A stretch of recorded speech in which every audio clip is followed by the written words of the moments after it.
قال عليه الصلاة والسلام كفى بالمرء كذبا أن يحدث بكل ما سمع.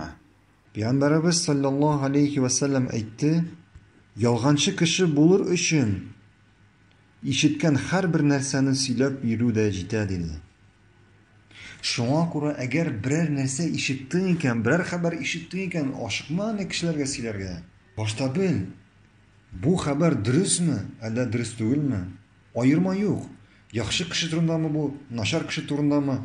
Xabarning durust ekanligine inangancha oshiqma siylarga.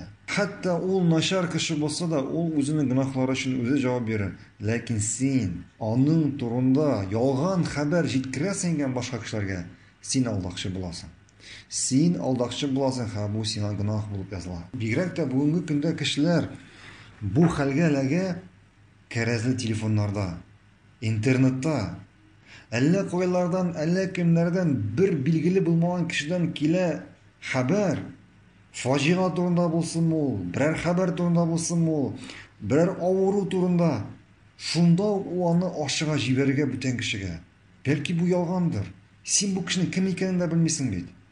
Bigrakda din masalasida, hadislar masalasida kela telefonlarga xabar shunday Peygamberimizning hadisi deb bir bilgili bo'lmagan saytdan, bir bilgili bo'lmagan kishidan ham shuni jiberga oshiga boshqa kishilarga. Belki bu butunlay Peygamberimizning hadisi tugildir. Belki bu yozgan kishi butunlay musulmon tugildir.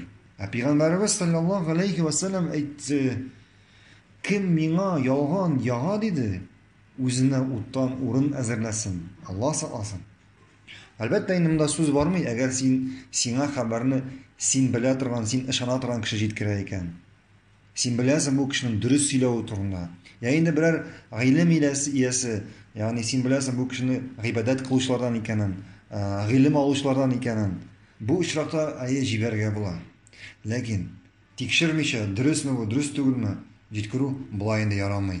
Nega? Chunki Peygamberimiz sallallohu alayhi ve sellem aytdi, yolg'onchi kishi bo'lur uchun eshitgan har bir narsani siylab yurudi, yetadi dedi.